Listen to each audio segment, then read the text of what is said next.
I'm going to show you how to make gil with the new Moogle Tome event, the second hunt for Genesis, by selling the rewards that you can get with Moogle Tomes. This is the last Moogle Tome event before Dawntrail's launch. This video is going to be a little more casual than my usual stuff, since I wanted to show you my process for researching what to actually sell in the first place. Overall, this one isn't super profitable and is best for people who want to do combat and other activities while making gil on the side.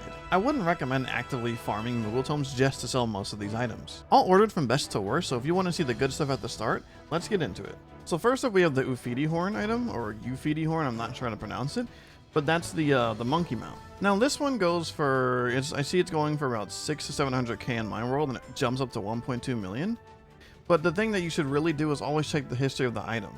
So here you can see it's hovering around 400 to 600,000 gil. Here, the last one sold for 700k, so at least someone's willing to buy that. As far as like the prices you should expect, looking at the data center as a whole, the average price is hovering around 400,000 gil. I like this item because it sells pretty quickly. The history only goes back to like the end of April. For me personally, the way I do the market board, I like things that sell quickly. I don't like spending months undercutting to eventually sell something. This is definitely my preference for the type of thing I like to sell from these events. That being said, like the last event, or I think it was the anniversary event, the Uiti Horn was also in that one. Typically all these items, they're going to go down in price as soon as the event starts. Like I'm talking like within the first few days. So farm tomes fast and sell fast. If you're not going to do that, the only other thing you should do is try to hold until a few months after the event's over.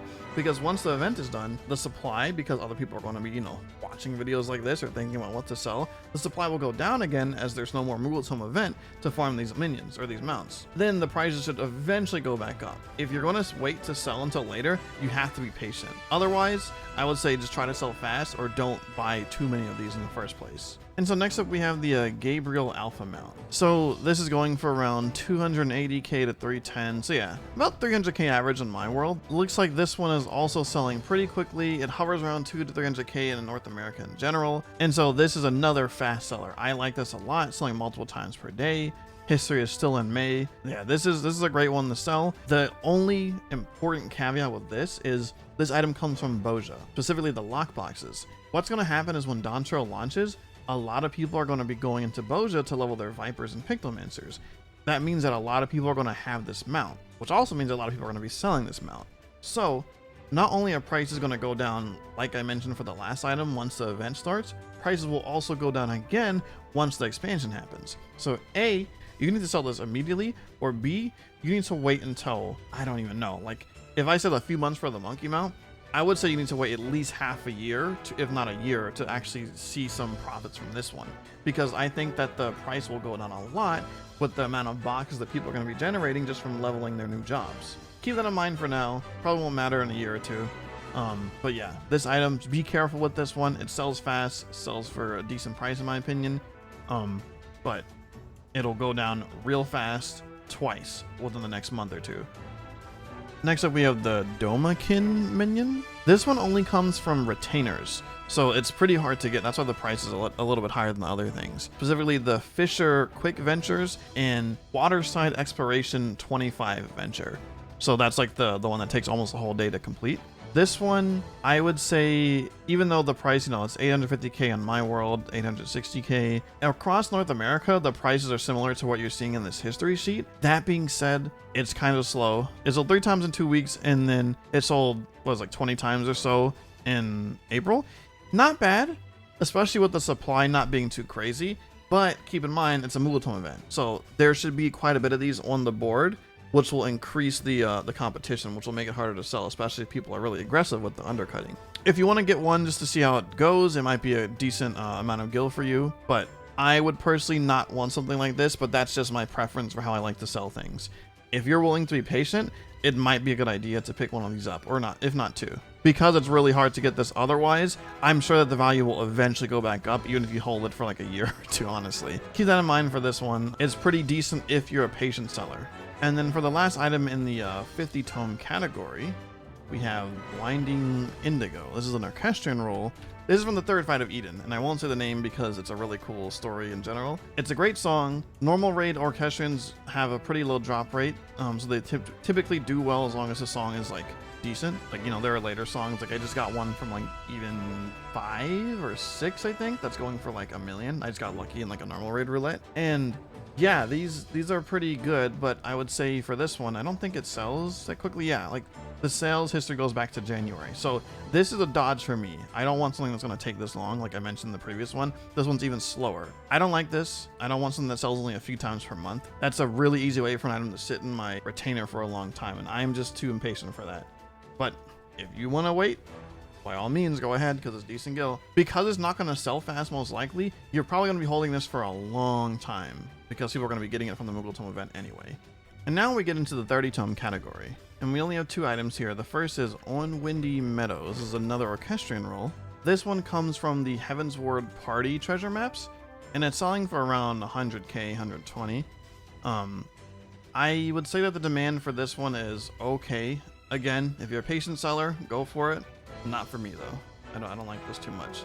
But it's a little bit cheaper on the 30 tome side, so not too bad in any case, but not something I would personally spend my tomes on, and there's a good reason for that coming up very soon that I will mention.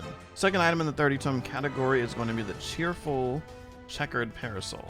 And so this one goes for around 200k on my world. Average price in NA is 150 to 200k gil. This one, the way this one sells is, again, you know, we have a price history going back to January.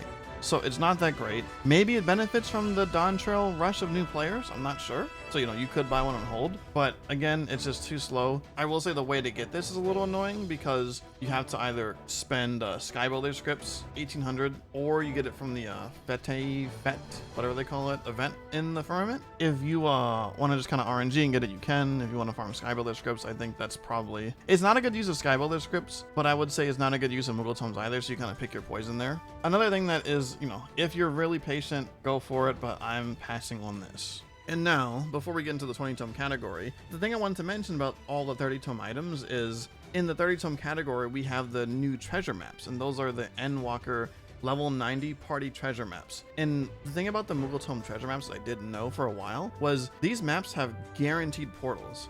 And so if you haven't done treasure maps, what happens is you use your treasure map and you open it and you find out where it is somewhere in the open world, and then you fight some monsters. And once you kill them all, there's a chance for a portal to appear, and you get this fun dungeon that's like a bunch of RNG and all this stuff going on. But that portal isn't guaranteed. And so these Moogle Tome maps will make that portal guaranteed, so it removes a big part of the RNG out of the equation. So I like these a lot for farming things. Not all the materials are going to be worth a lot, especially as more people farm these maps, but I still like it more than the other items if you're going to be spending 30 tomes anyway. So like if you just have 30 tomes left to spend, I'd say get a map, unless you don't like running maps. If you don't like running maps and you don't want to deal with it, then, you know, skip these.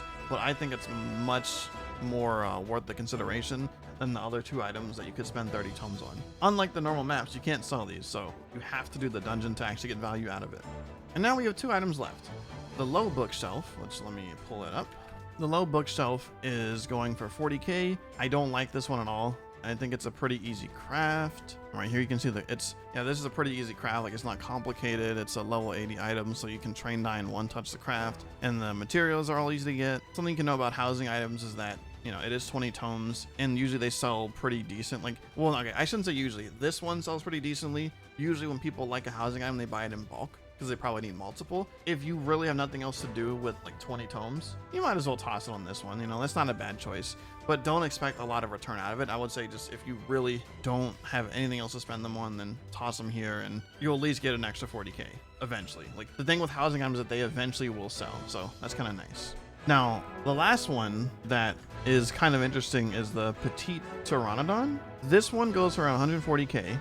It's from the Coupa of Fortune, and I believe around NA in general, it hovers closer to 80k. This one, I would say, despite 7 tomes, 140k, it seems great, right? I think this is a pretty hard dodge because it's 7 tomes. So that means that anyone who wants it, this is like the easiest item to get in the entire event, basically. I think that no one's gonna be like wanting to buy this unless, you know, they're not playing right now. I wouldn't buy this. If you have like a few leftover tomes because you spent them on other things, you know, buy one and see how it sells. The history goes back like a month, so that's not too bad. And it's rare, so it'll sell eventually, I'm sure. Just, you know, don't have high hopes. I wouldn't recommend, like, if you're gonna buy these, don't spam a million of them. You know, just get 1 or 2, or, you know, save up and get another treasure map or something. So yeah, that's the last item on the list. Thanks so much for watching. If you like information like this and want to learn more about guild making, I'm working on a project in my Discord where I'll be giving away a lot of guild making advice, so if you want to be an early tester or just talk about guild making in general, I'd love to have you there. With all that said, I'll see you in the next video, and take it easy.